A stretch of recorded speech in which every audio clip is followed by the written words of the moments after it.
beautiful minds, Aaron here, and welcome to another edition of the Think on These Things podcast, where if it's healthy, pure, of good report, and just all around good to hear, well, I just want you to spend some time thinking about it. Now, before we begin, if you haven't already, hit that like button and that subscribe button as well. I have a goal of 100 subs before the summer, and most importantly, at the end of this video, if this content is educational, inspirational, motivational, or if you just think the guy on camera is super handsome, share this video with a family member, a friend, or somebody who just needs to get some real positive stuff in their life. Also, I would like to personally invite you to sweat and meditate with me every Monday, Wednesday, and Friday at 8 a.m.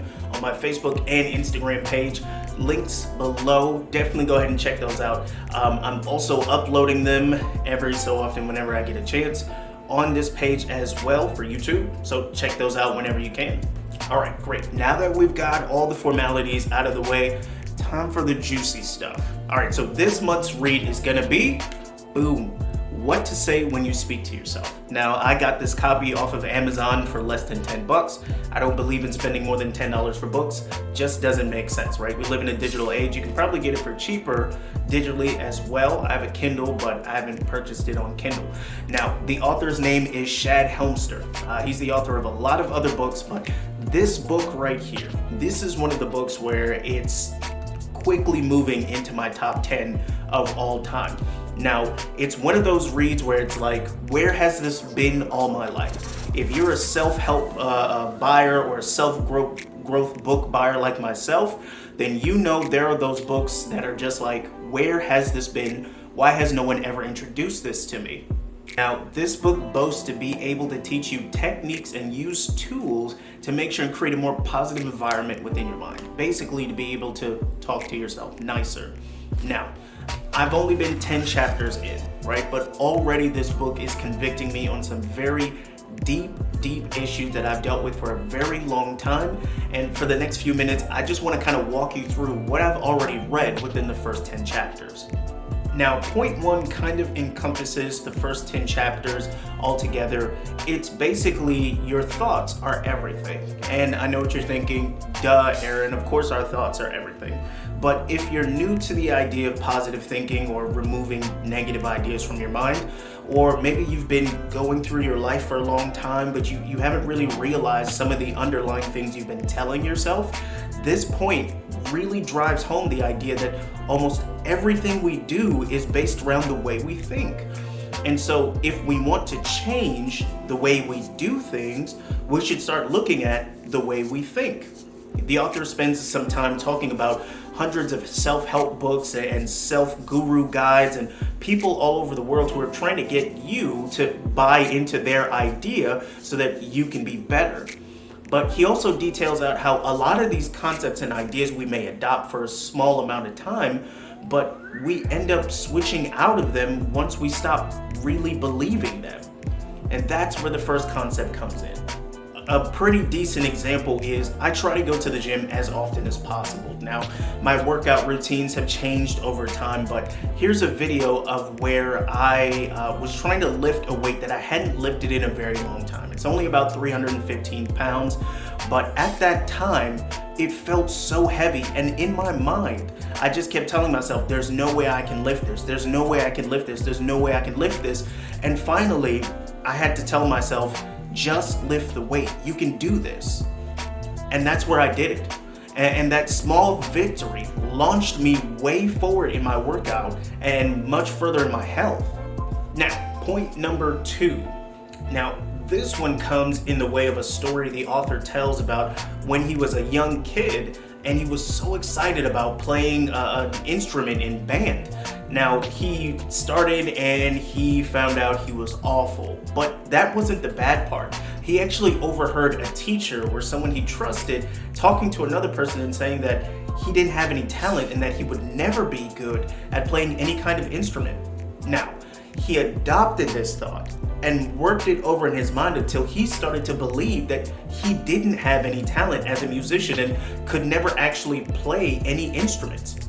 Years later, he actually finds out that he's kind of okay at playing instruments when it comes to a little work. So point number two here is be careful which thoughts you're adopting. and make sure they're not somebody else's negative thoughts. A lot of the things we think about ourselves, if we really sit down and go over it, we've adopted from conversations we've had or conversations we've heard other people have about us.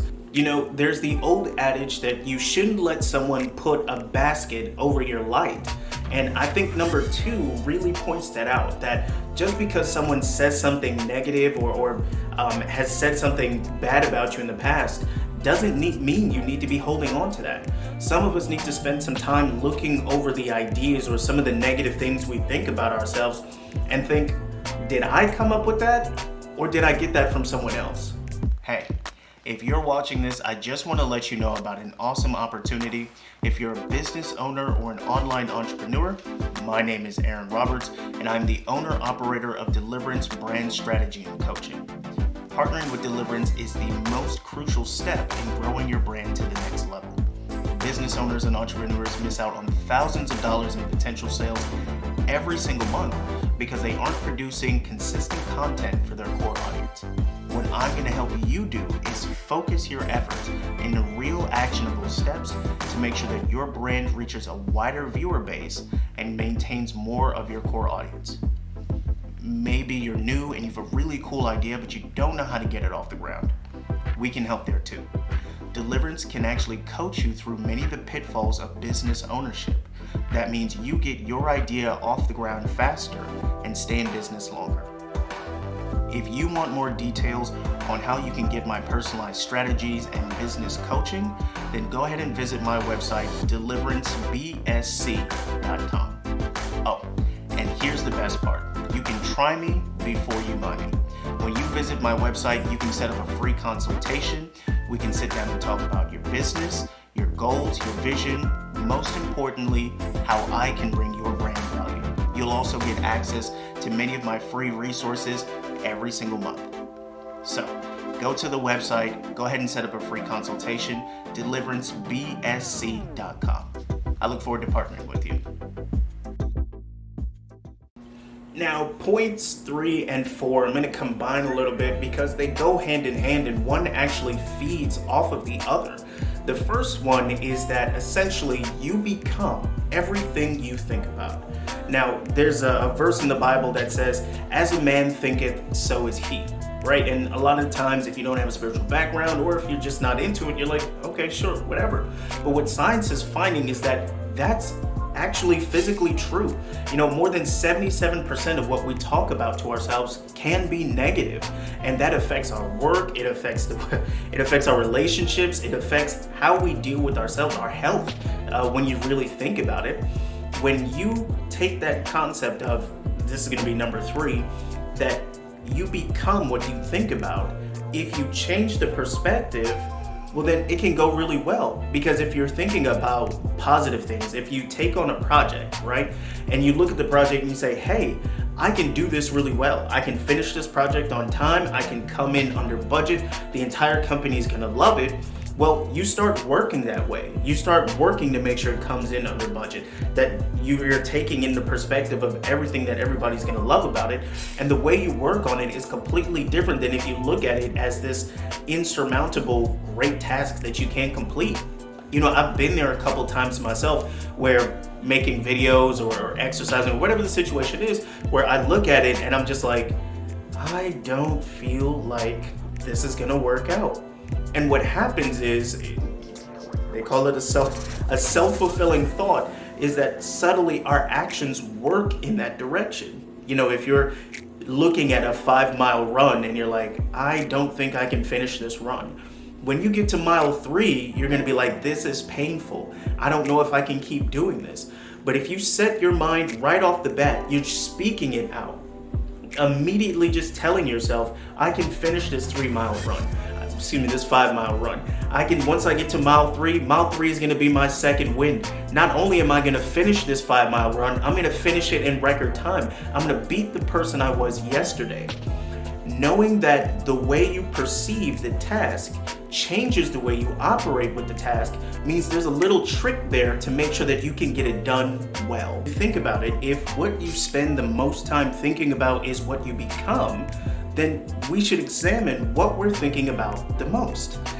As humans, we have the unique ability to think about what we're thinking about. Unlike most other things or most other creatures, where if what I want is this, then I just do that, as people, we can actually say, well, why do I want that? And how do I get it? For instance, when you look at the mental landscape of something like anxiety, for myself, I found out that my anxiety stems from wanting to control things that I couldn't control. So what I practiced doing was, in the moments when I felt super anxious, I asked myself, what am I trying to control? And once I found out what I was trying to control, I asked myself the question, can I actually control it? If the answer was yes, then I did what I could to control it. If the answer was no, then I left it alone. Now, coming hot off the heels of point 3 is point 4, which says you can learn anything. Well, of course I can learn anything. I'm a 12th level intellect with a PhD in mechanical English psychology. No, not like that. Not like a degree or going back to school, even though that is part of it.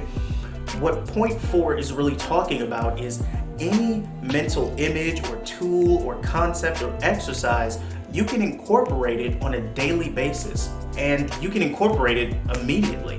Now, take for instance a person who changes their mind almost immediately about something like getting better grades.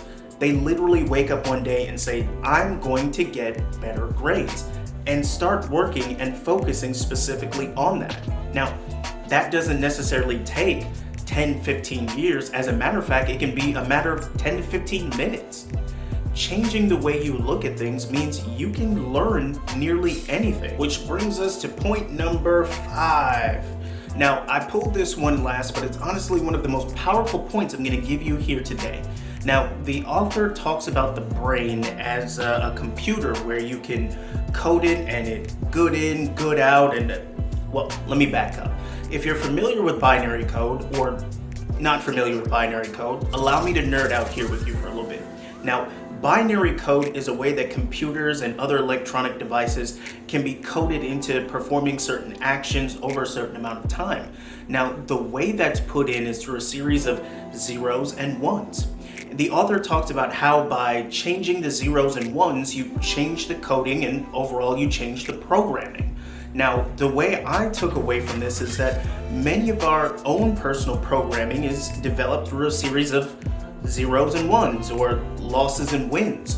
When you look at your life based on how many losses or how many wins that you have, it changes your perspective on a certain thing. If you're really good at cooking, when you start to cook, you're going to be very confident. If you always lose at a certain video game, you're not really going to want to play that game because, well, you always lose. When we code our life based on zeros and ones, ultimately where we are right now is a product of that. So looking at it that way, if you recode your life based on the areas where you've won and where you've lost, you can kind of come back to where you are mentally in terms of thinking. I lost here, or I won here, or I lost here. And that creates the overall landscape of what's between your ears. Now, recoding our brains isn't as simple as zeros and ones or replacing numbers, but it doesn't have to be so difficult. In all honesty, if we change the perspective of how we view certain wins or view certain losses, it's going to change the way that we look at ourselves and the way that we talk over what we're doing. Now, I don't claim to have all the answers or all the rules, but this book, again, I can tell you is really putting together some tools that I think I can start using and implementing immediately, and I think you can too. What to Say When You Speak to Yourself is really shaping up to be a book I think I can dive wholeheartedly into and really create some real changes in my own personal programming. But that's it here for today's podcast. I want to thank you again for showing up and just checking me out. If you haven't already, hit that like button and that subscribe button. Again, I've got a goal of 100 subs by the summer. If you like what I talked about, or if it made any sense, or if you want to hear more, go ahead and say something down in the comments. Let me know. And most importantly, share this with a family member or friend so that they can start reading and creating a positive environment in their brains too. And like I always say, if it's pure, if it's positive, if it's a good report, I just want you to think on it.